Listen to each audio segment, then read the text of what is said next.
Bienvenue dans les Murmures de Sophia, un podcast qui relie nos racines spirituelles ancestrales à nos vies de femmes modernes.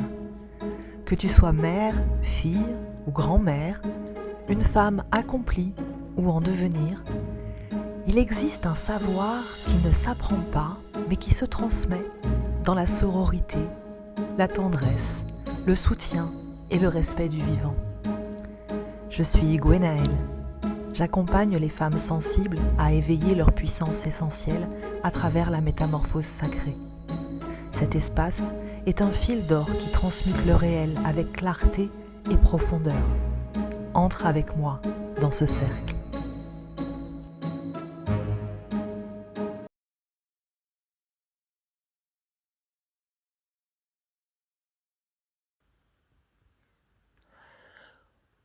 Aujourd'hui, je t'invite à un voyage au cœur de toi-même. Un voyage vers un lieu sacré, puissant et trop souvent oublié, nié, haï. Ta vulve. Oui, ta vulve.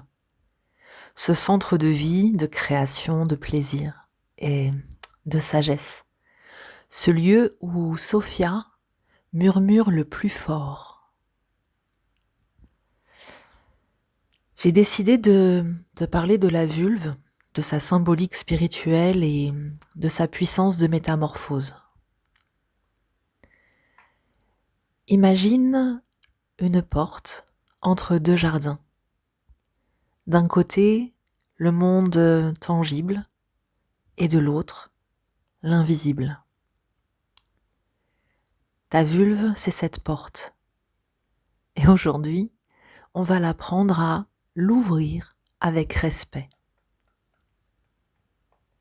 Alors pourquoi est-ce que c'est essentiel pour toi, pour les femmes d'aujourd'hui, de bien comprendre, nommer et de te réapproprier cette part de toi-même? Pourquoi maintenant en 2026 ?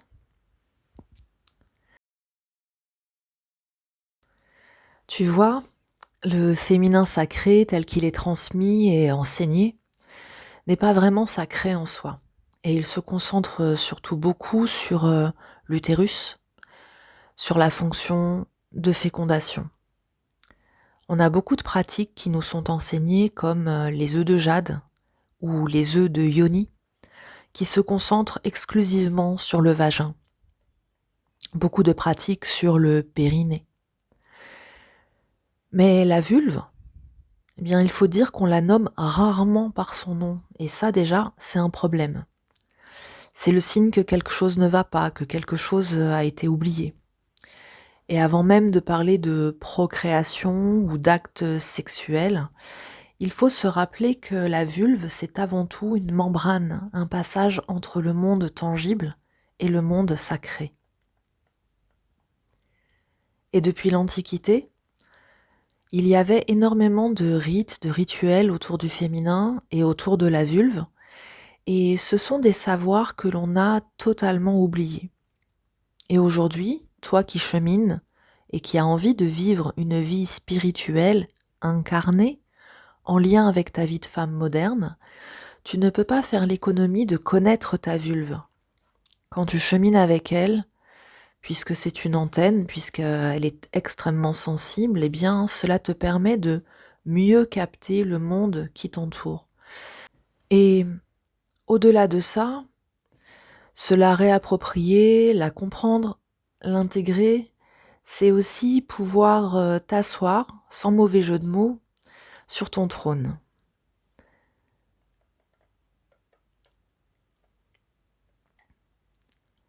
Pourquoi est-ce qu'on dit zézette, abricot ou minou ? L'absence de mots précis pour la vulve est le premier stade de l'effacement. Prononcer le mot vulve, c'est sortir de l'euphémisme. C'est faire exister l'organe pour entrer dans la présence. C'est le premier pas vers la souveraineté. Tu as été dépossédé de ton corps et tu peux le réhabiter.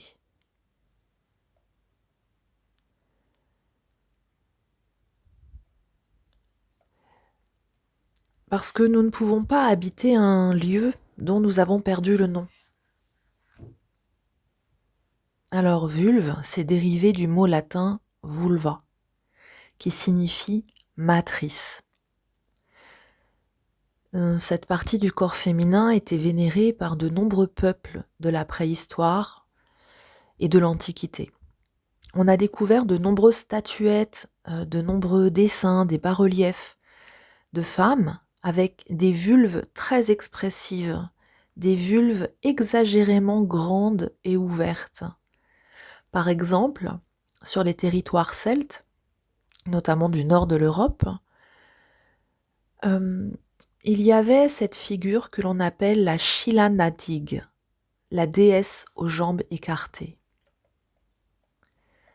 Alors elle est associée à Ceridwen pour la fertilité ou à la Morrigan lorsqu'il s'agit de souveraineté. Elle était généralement représentée nue, souvent debout les jambes écartées ou assise les jambes écartées toujours. Et parfois même elles tiennent leurs lèvres vulvaires avec leurs mains comme pour mettre en avant ce symbole sacré. Alors ces figures divines étaient honorées dans les rites agraires, on parle de la fertilité des sols, mais aussi dans les foyers, c'était des divinités domestiques. Ces déesses aux jambes écartées n'étaient pas obscènes, elles étaient sacrées. Leur vulve ouverte n'était pas une invitation à la honte, mais à la vénération, comme une fleur qui s'offre au soleil. En fait, ce qui était représenté, c'est vraiment cette notion de porte, la porte vers l'informe, vers le monde de la création, du potentiel, la porte par laquelle passe le flux de la vie et le flux de la mort dans les deux sens.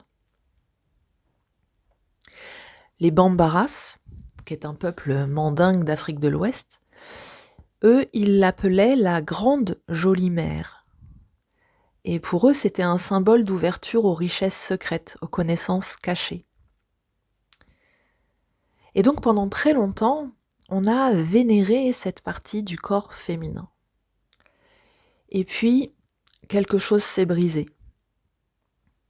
Les religions du livre, outils patriarcal de contrôle, sont venus déposséder les femmes de leur souveraineté, jusqu'à en effacer les attributs biologiques. Au Moyen Âge, la vulve, qui était autrefois sacrée, devient la porte de l'enfer et du péché. Elle est lavaleuse d'hommes. Au XVIIe siècle, on commence à utiliser un autre terme pour la désigner.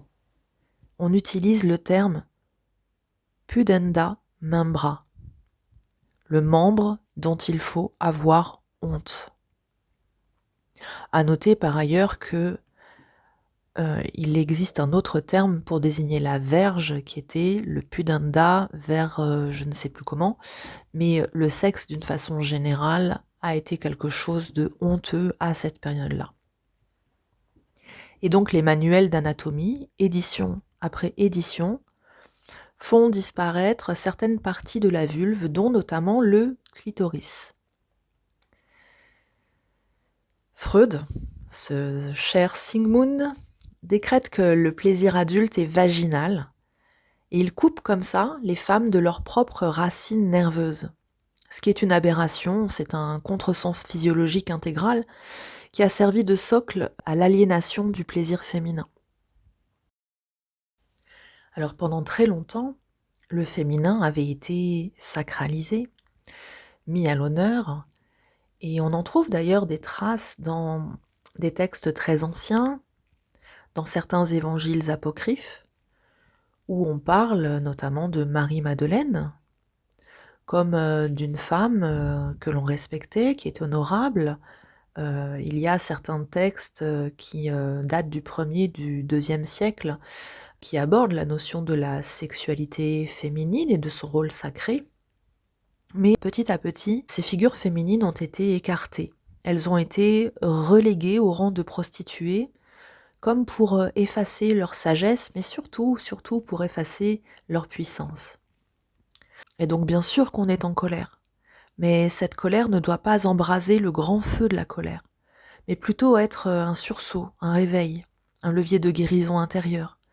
Et cette guérison, elle va passer par la douceur que tu vas t'accorder à toi-même.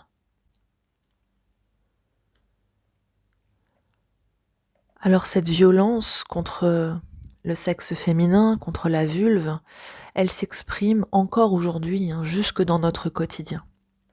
Tu vois, par exemple, on nous vend des protections périodiques avec des produits chimiques. Elles sont traitées pour rester blanches, pour que ça fasse propre, que ça fasse hygiénique, justement.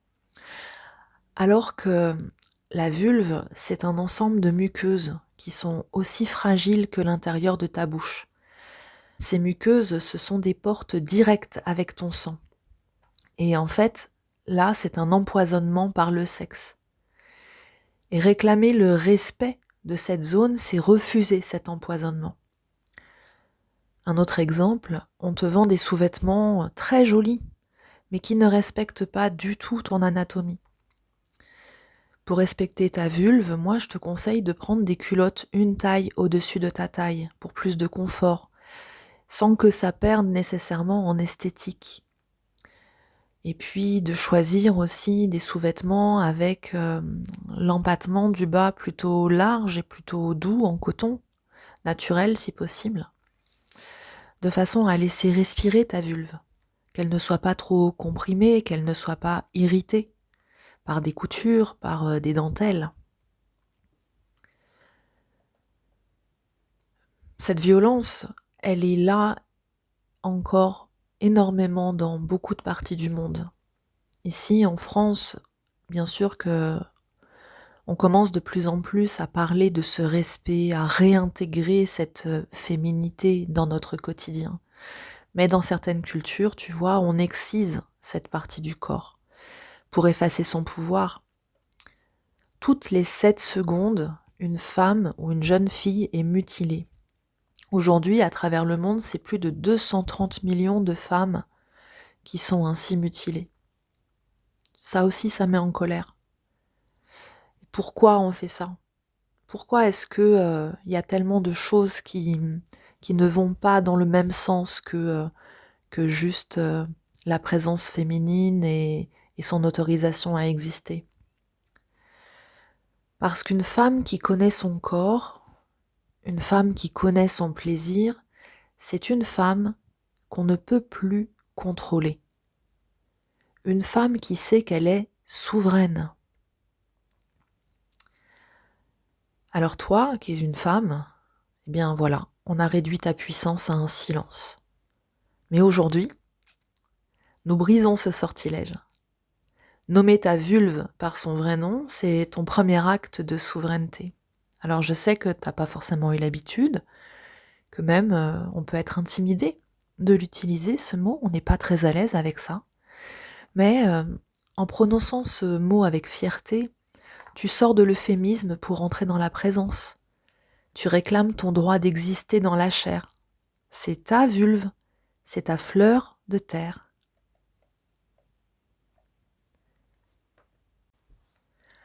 Alors, je te propose maintenant d'entrer dans la magie de ton architecture.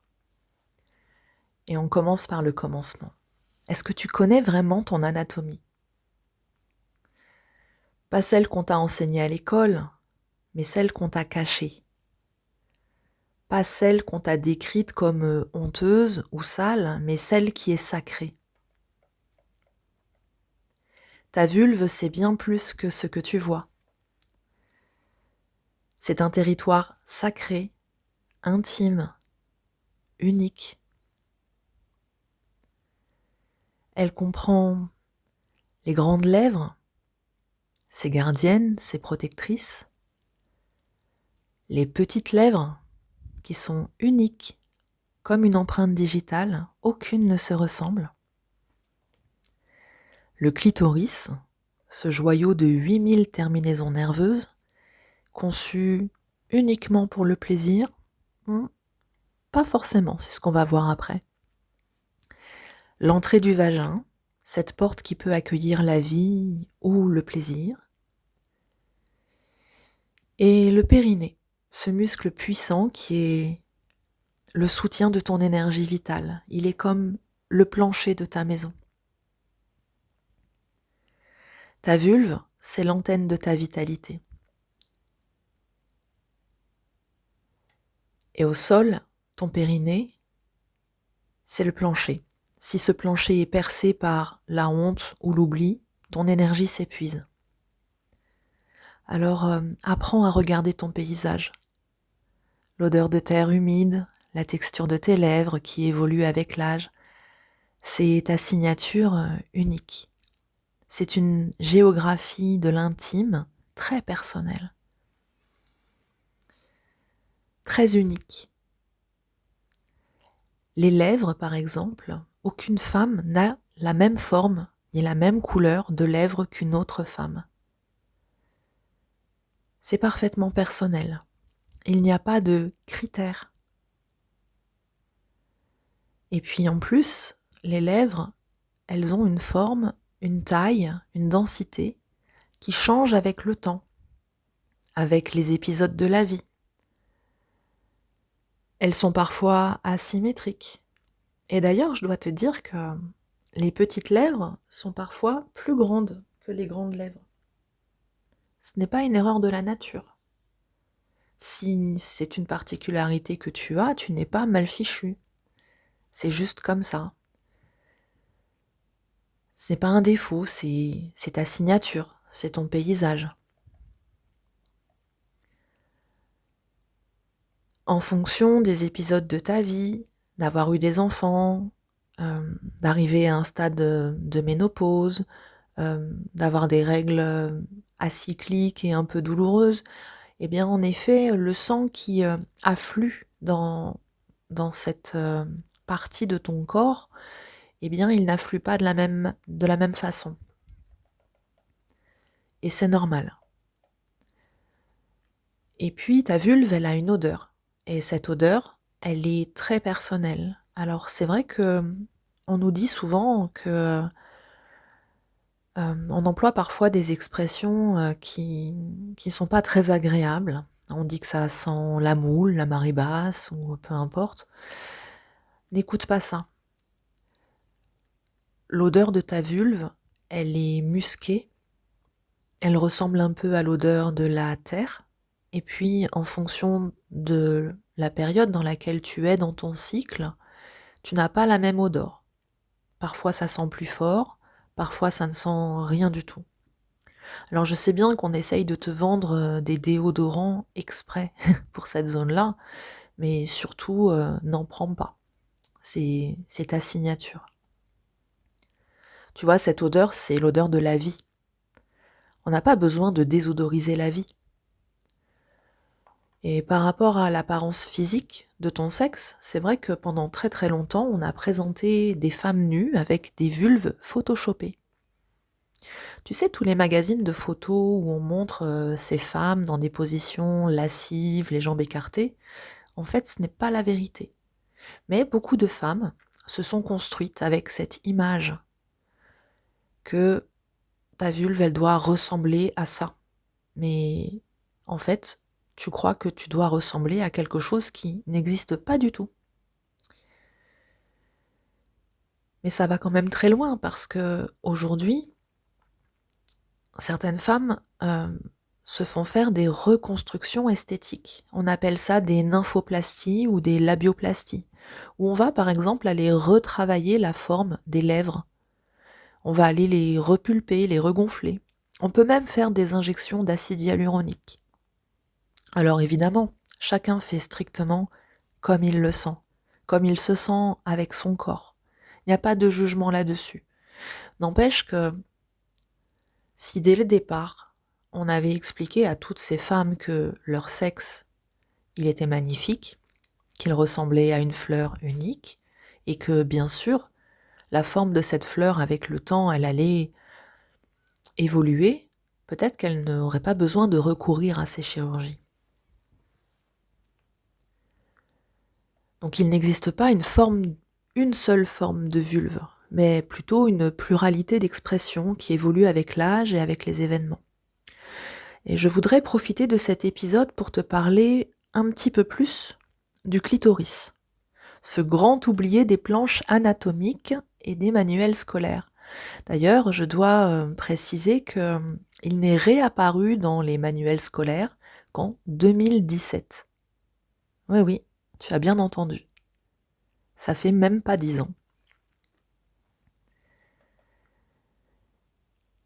Là, en 2026, il s'est produit quelque chose d'assez intéressant. Grâce à l'intelligence artificielle et la technologie du synchrotron, on a pu établir une cartographie intégrale du clitoris. C'est une chose qu'on ne pouvait pas faire jusque-là. Et on a pu voir que ce réseau de racines nerveuses, c'est une forêt d'une densité spectaculaire. Et le clitoris, dans sa verticalité, il ressemble à une libellule dont les ailes et les racines s'enroulent autour de ton canal vaginal. C'est une architecture vraiment robuste, organisée en 5 troncs principaux, qui viennent irriguer tout ton bassin. Et oui, ton clitoris, il est présent dans tout ton bassin. Tu vois bien que c'est pas juste ce petit bouton qui dépasse. Et donc, le clitoris, on a longtemps pensé qu'il ne servait que pour le plaisir. En fait, pas du tout. Enfin, si, aussi, mais pas que. C'est-à-dire que puisqu'il irrigue comme ça tout le bassin, enfin qu'il irrigue, qu'il est présent dans tout le bassin, en fait, il a une influence sur ton sommeil, ton stress et même ton immunité. Sa forme de libellule, moi, m'a beaucoup émue. Parce que c'est vrai que la libellule, pour moi, et dans beaucoup de traditions d'ailleurs, c'est le symbole du nettoyage des karmas et des lignées. Et juste comprendre que tu la portes en toi, c'est intégrer que le divin s'exprime jusque dans ta sphère intime. Et tu vois, ta vulve n'est pas sale, c'est juste une géométrie sacrée.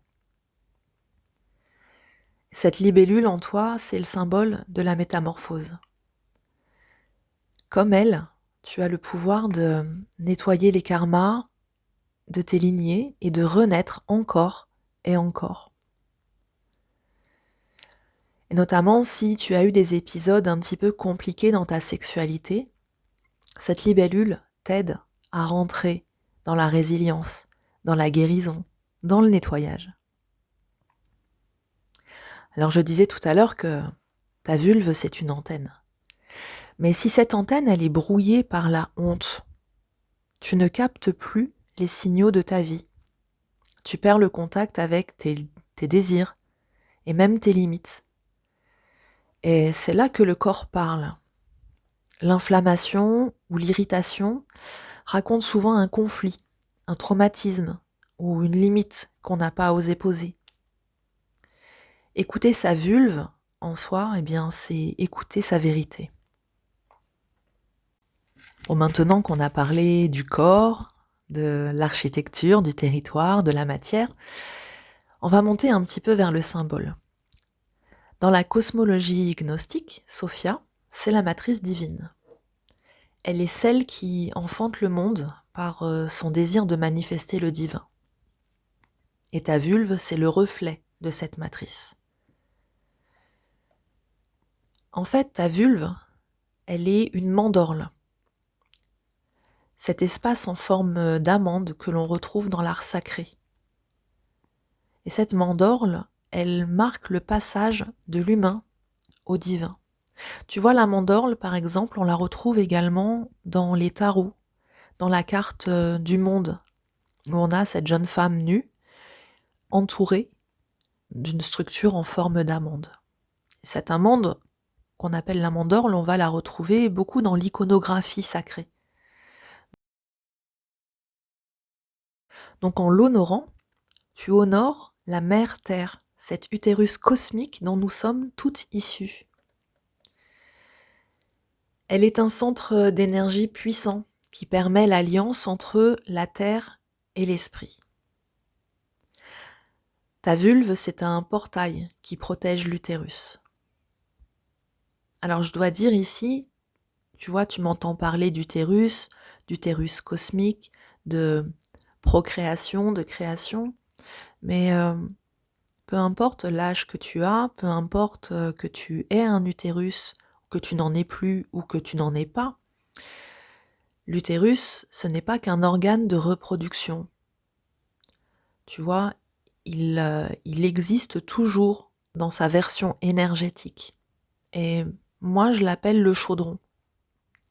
C'est un chaudron magique où on dépose des herbes sacrées pour fabriquer des remèdes, mais on y mélange aussi tout le matériau de notre existence, nos émotions, notre vécu, nos histoires. Et dans ce chaudron, on peut faire des potions, on peut faire de la soupe, et c'est là que se mêle l'énergie de la création et de l'originalité. Et cette intelligence énergétique, elle existe en toi. La femme porte en elle la puissance de la vie et la puissance de la mort. Et il ne faut pas en avoir peur. Il faut regarder ce vivant en face avec ses ombres et ses lumières. Donc ton utérus, qu'il soit physique ou énergétique, est un creuset.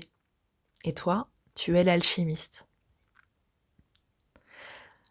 Donc tu vois, hein, le corps féminin, c'est bien plus qu'une simple enveloppe charnelle. C'est un hiéroglyphe vivant du cosmos. Et la vulve, cette porte d'entrée de la vie, elle incarne l'alliance sacrée entre ce qui est visible et ce qui ne l'est pas, entre l'esprit et la matière. Et c'est là précisément que se rencontrent la sagesse de la mère, cette terre féconde, nourricière, et la lumière du Père, l'esprit créateur qui insuffle la vie. Et cette alliance, elle n'est pas qu'un joli symbole. Elle est vraiment opérationnelle ou opérative. La vulve, c'est un lieu de dialogue avec les forces divines, un espace où la mère cosmique reçoit, transforme et donne aussi forme à l'énergie spirituelle. Dans les traditions esséniennes, la sexualité sacrée, vécue en pleine conscience, c'est un acte de co-création avec le divin. L'union charnelle, c'est aussi une union spirituelle, un moment où l'humain participe activement à l'œuvre de la création. Sauf que, voilà, l'humanité a perdu l'équilibre entre le masculin et le féminin. Et cette rupture, eh bien, elle a conduit à une désacralisation de la matière, et en particulier du corps des femmes. Alors la mission aujourd'hui, c'est de restaurer cette alliance originelle. La vulve, elle devient le symbole même de la réconciliation entre le ciel et la terre, entre l'esprit et le corps, entre l'humain et le divin. Et elle nous rappelle une chose essentielle. La spiritualité, ce n'est pas rejeter la matière, c'est la transfigurer.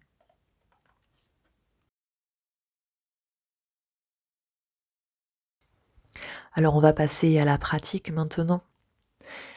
Comment concrètement, aujourd'hui, tu peux reprendre contact avec ta vulve et avec ta puissance féminine? Comment est-ce que tu peux cheminer avec elle au quotidien? Je te propose 4 pistes. Et si tu n'as pas beaucoup de temps à consacrer, concentre-toi surtout sur la toute première.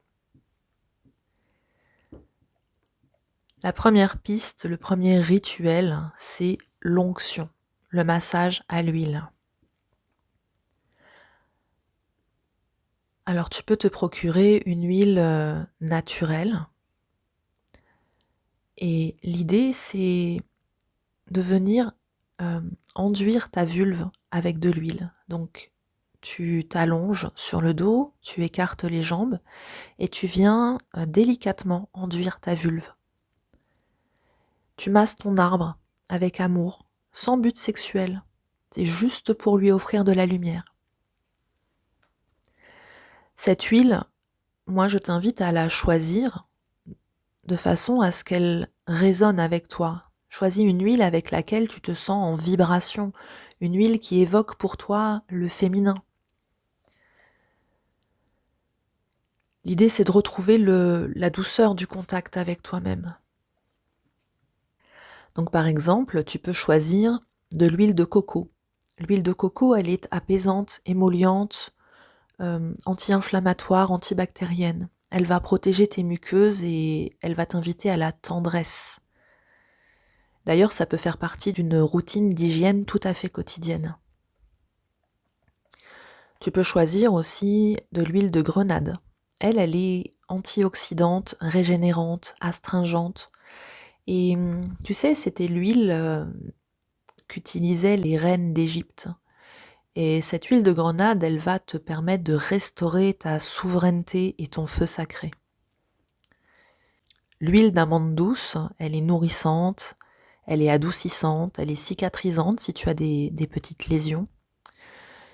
Et elle amène beaucoup de douceur, elle est très guérisseuse, cette huile.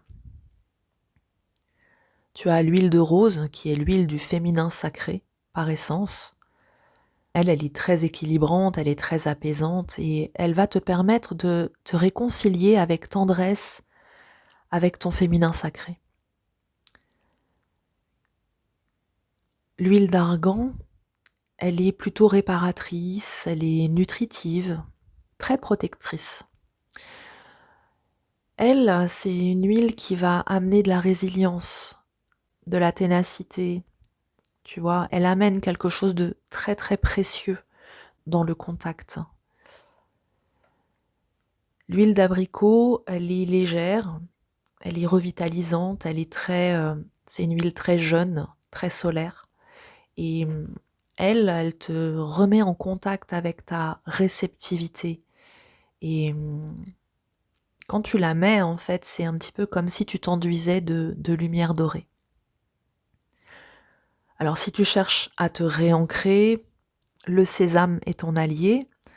Si tu veux réveiller ta puissance cyclique, l'onagre ou le maca vont te parler. Et si tu as besoin de purifier un espace intime après une épreuve, après un acte sexuel pas très consenti ou pas très agréable, eh bien, l'huile de nigel sera ta gardienne. Voilà. Donc ces huiles ne soignent pas que la peau, hein. Elles racontent une histoire, celle de ton corps, de tes cycles, de ta connexion au sacré.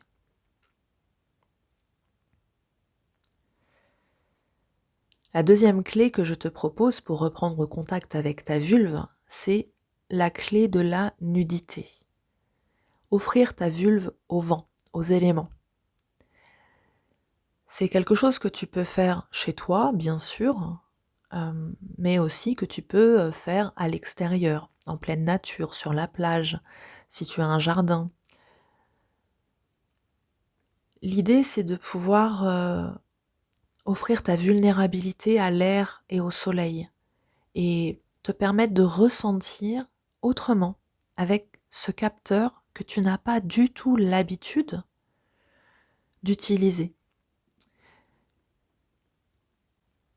Troisième proposition, tu peux faire ce que l'on appelle le dialogue d'amour avec ta vulve. Alors tu peux lui parler ou tu peux lui écrire aussi. Moi, je te conseille de commencer par lui trouver un joli nom personnel. Bien sûr que tu la nommes la vulve, mais tu peux aussi euh, mettre encore plus d'intimité, plus de douceur et l'appeler autrement. Cette fois, c'est ton choix. C'est pas le choix de la société. S'il te plaît, ne l'appelle pas Minou. Demande-lui pardon pour toutes les fois où tu l'as oublié. Pardon pour toutes les fois où tu l'as malmené.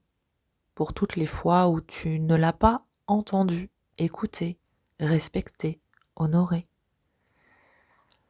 Confie-lui tes rêves de liberté, tes désirs. Tu vois, c'est important, ce dialogue. C'est important parce que tu vas t'apercevoir que, en lui parlant, il y a des choses qui vont remonter. des choses qui vont apparaître auxquelles tu n'avais jamais nécessairement pensé. Et ça va t'amener à faire autrement. Ça va t'amener à poser des limites différentes. Ça va t'amener à avoir peut-être un peu plus d'audace également. Enfin, la dernière, c'est la vague sacrée. La vague sacrée, c'est une rencontre avec soi-même. C'est une détente profonde. C'est un acte souverain pour ne plus dépendre de la validation des autres. La vague sacrée, eh bien, c'est un toucher qui va venir explorer, donner du plaisir. Alors bien sûr que cette masturbation, elle est sacrée, mais c'est un sujet qui intimide. Et moi-même, je suis intimidée d'en parler parce que je sais qu'il y a des femmes qui me connaissent et qui vont entendre ce podcast, dont des femmes de ma famille, et potentiellement ma mère, ma fille. Mais être une femme puissante en 2026, c'est oser regarder, oser accepter tout ce qui est nous. C'est oser parler de tous les sujets et oser franchir le tabou. Il n'y a pas de raison qu'on parle de la masturbation masculine comme étant quelque chose de tout à fait normal et de ne pas oser aller vers la masturbation féminine. Alors, si le sujet est un petit peu intimidant, ne parlons pas de masturbation, voyons-le comme autre chose, voyons-le simplement comme un geste doux qui vise à se faire du bien, qui vise à se donner du plaisir. Donc l'idée de cette masturbation, elle n'est pas nécessairement d'aller chercher un orgasme. Elle n'est pas forcément d'aller vers le fantasme. Elle est juste d'apprendre à se connaître et de fonctionner comme une exploratrice qui va aller chercher quelles sont les zones les plus sensibles, quel type de toucher est le plus agréable. Est-ce que c'est un toucher léger? Est-ce que c'est un toucher plus appuyé? Bon, c'est pas indispensable d'y passer une demi-heure, ça peut être fait de temps en temps, comme on pourrait tout à fait se caresser parfois un sein ou une épaule ou se caresser le visage. C'est-à-dire qu'à un moment, il faut sortir de cette hiérarchisation des zones de notre corps. Comme s'il y en avait pour lesquelles c'était tout à fait OK de se toucher, parce que c'est propre, parce que c'est socialement admis, et comporterait en nous des parts honteuses. Or, être souveraine, bien vivre sa vie et marcher sur un chemin de spiritualité, c'est bien sûr comprendre que rien de nous n'est honteux. Donc, ne le vois pas comme une performance, mais vraiment comme une exploration, tu vois. Alors, voici ce que ta vulve murmure, si tu prends le temps de l'écouter. Là, on va aborder un petit peu la dimension psychosomatique. Une inflammation, un vide, une brûlure, ce ne sont pas que des symptômes, ce sont des messages. Ton corps te parle. Une vulvite, par exemple, ça peut être l'épuisement de devoir toujours décider, de porter trop de responsabilités, de te sentir vidé. Il y a d'autres troubles, comme des sécheresses, des douleurs, des blocages, des mycoses, des vaginites. Ce sont parfois des mécanismes de défense qui disent « ne me touche pas, ne me force pas » ou « je n'ai pas le droit » ou « je n'ose pas » ou « je ne sais pas qui je suis ». Généralement, ça révèle un désalignement, une peur, un conflit intérieur. Donc ça peut être un conflit avec ton partenaire ou, sans parler de conflit, parfois une incompréhension. Ça peut évoquer un conflit avec ta propre identité de femme ou avec la sexualité en elle-même. Donc ce n'est pas grave, c'est juste qu'il faut le prendre en considération et essayer de se dire qu'est-ce qui n'a pas fonctionné pour moi? Avec quoi est-ce que je ne suis pas en phase? Avec quoi je ne suis pas à l'aise? Qu'est-ce que je n'ai peut-être pas guéri? Peut-être même on peut aller plus loin, parfois c'est qu'est-ce que je porte et qui ne m'appartient pas? Tu vois, je vois parfois dans mes consultations qu'il y a des lignées de femmes qui font des infections urinaires à répétition ou qui font des mycoses vaginales à répétition. Et elles te disent comme ça, oh bah c'est normal, ma mère, ma grand-mère, elles ont toujours eu ça. Et mais c'est justement là que c'est anormal. C'est-à-dire qu'il y a quelque chose qui se transmet et en fait tu n'es pas obligé de le subir. Tu vois, le fait de le comprendre, de le nommer, de travailler avec ta vulve, ça va te permettre de contacter toutes les dimensions de ton féminin.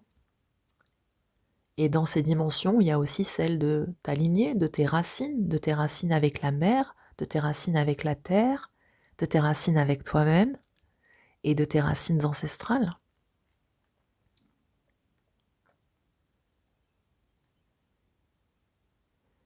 Et la souveraineté alors?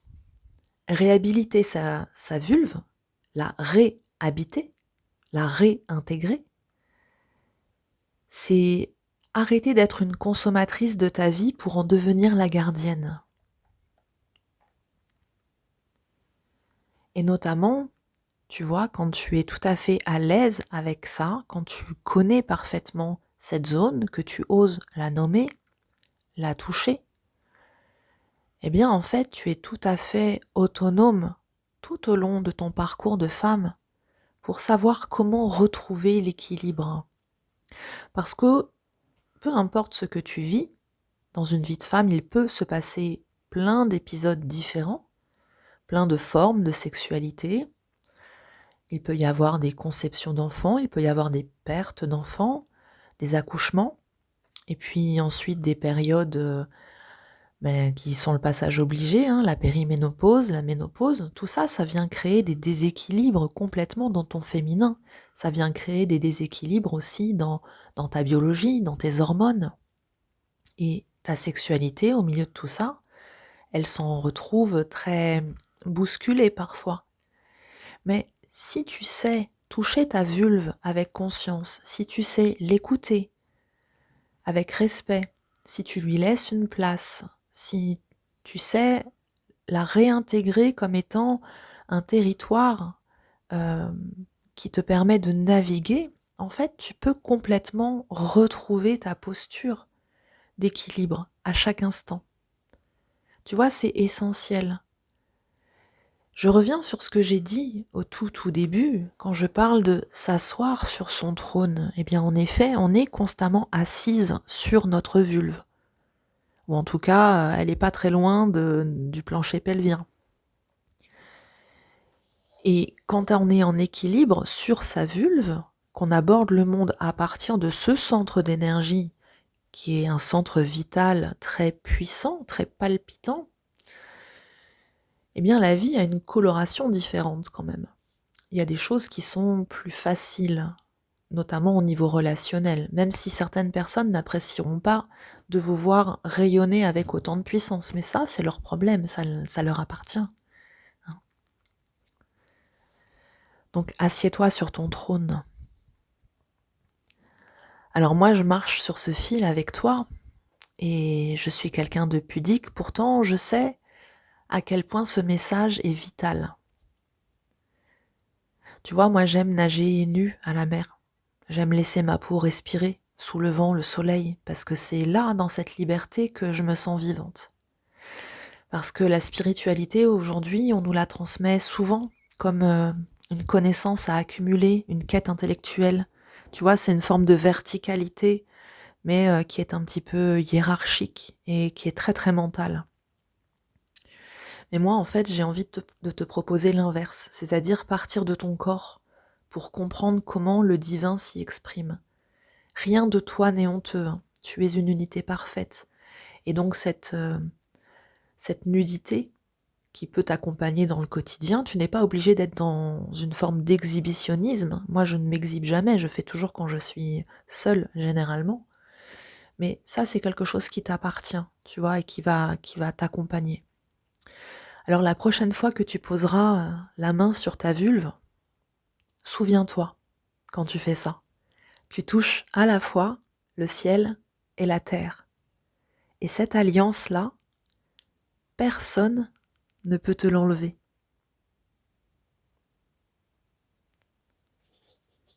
Voilà. Je te remercie d'avoir écouté ces murmures.